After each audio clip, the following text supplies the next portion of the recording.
देखिए आज कितनी तारीख है 13 मई 2025 और हमारी विकासपुरी में दशहरा ग्राउंड में श्री राम भद्राचार्य जो बहुत बड़े ज्ञानी ध्यानी हमारे भागवताचार्य हैं, जिन्होंने बाबरी मस्जिद और जो हमारा श्री राम मंदिर के ऊपर जो केस चल रहा था उसमें भी शायद उनकी गवाही जो अहम रही थी, उनकी गवाही बहुत अहम रही थी।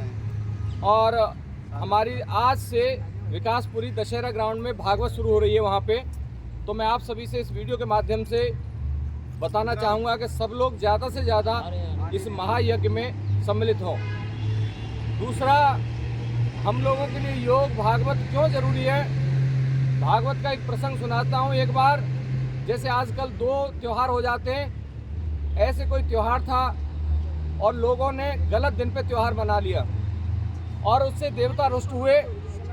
देवता जब रुष्ट हुए तो देवताओं में राजा इंद्र रहा करते, तो इंद्र ने कहा इन्होंने हमारा अपमान किया है, टाइम पे इन्होंने पूजा पाठ नहीं की, हम इनके यहाँ पे बारिश नहीं होने देंगे।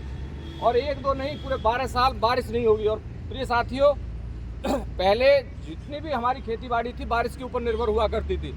बारिश होगी तो ये जुताई और बवाई होगी, और नदियों में भी पानी बारिश की वजह से आया करता था। और जितने भी हमारे जोड़ हैं, तालाब हैं, सरोवर हैं, उनमें भी बारिश का पानी इकट्ठा होता था। तो जब 12 साल के लिए जब बोल दिया गया कि 12 साल बारिश नहीं होगी, सब ने अपने हल बैल शांत कर दिए। कहते जब बारिश ही नहीं होगी तो हल चलाने का क्या फ़ायदा। पर हमारे बुद्धराम भैया जैसे एक ऐसे दादा जैसे किसान, उन्होंने एक भी दिन हल चलाना नहीं छोड़ा। हर रोज़ अपने हल बैलों को लेके जाएं, जुताई करके आएँ और वापस लौट जाएं। तो सारा गांव उनको ये कहता था कि दादा जब 12 साल बारिश नहीं होनी तो क्यों रोज़ की जाके पत्थर में जाके अपना सिर मारते हो, कोई फ़ायदा नहीं है, जब बारिश होगी तब जोतेंगे।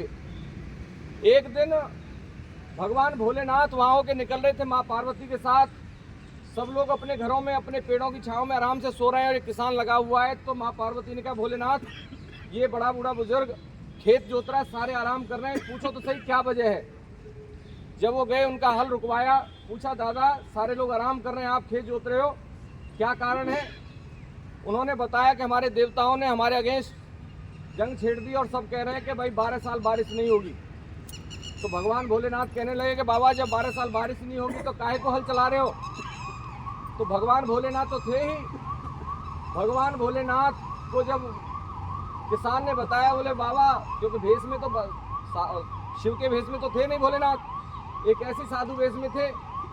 तो कहते कि देखो महाराज, आप कह रहे हो कि क्यों खेत जोत रहे हो, मैं खेत इसलिए जोत रहा हूँ कि 12 साल में न तो मेरे बैलों में ताकत रहेगी और मैं भी हल चलाना भूल जाऊँगा, और जिस दिन बारिश होगी उस दिन हमारा खेत जुतेगा ही नहीं। इसीलिए मैं अपनी प्रैक्टिस बरकरार रखना चाहता हूँ कि 12 साल बाद जब बारिश हो तो मेरी प्रैक्टिस इतनी हो कि मैं हल आराम से जोत सकूँ। और ये जितने लोग बैठे हुए हैं ये भूल जाएंगे, इनके बैलों में ताकत नहीं रहेगी, वो खेत जोत ही नहीं पाएंगे। भोले बाबा को बात जच गई, भाई सही बात है, 12 साल अगर बारिश नहीं होगी तो ये भूल जाएंगे सारे लोग। लेकिन जब इंद्र ने श्राप दिया था कि 12 साल बारिश नहीं होगी, तब इंद्र ने कहा था कि बारिश तभी होगी 12 साल बाद जब भोले बाबा डमरू बजाएंगे, डमरू बजेगा तो बारिश होगी। तो किसान ने ये भी बात बताई कि उन्होंने, भाई राजा इंद्र ने कहा है कि भगवान भोलेनाथ का 12 साल बाद डमरू बजेगा और तब जाके ये बारिश होगी। भोलेनाथ दिमाग से चकरा गए कि ये किसान कितना बढ़िया दिमाग की बात कर रहा है कि अगर हम भूल गए तो जोत नहीं पाएंगे हल, और 12 साल में मैं डमरू बजाना भूल गया तो क्या होगा।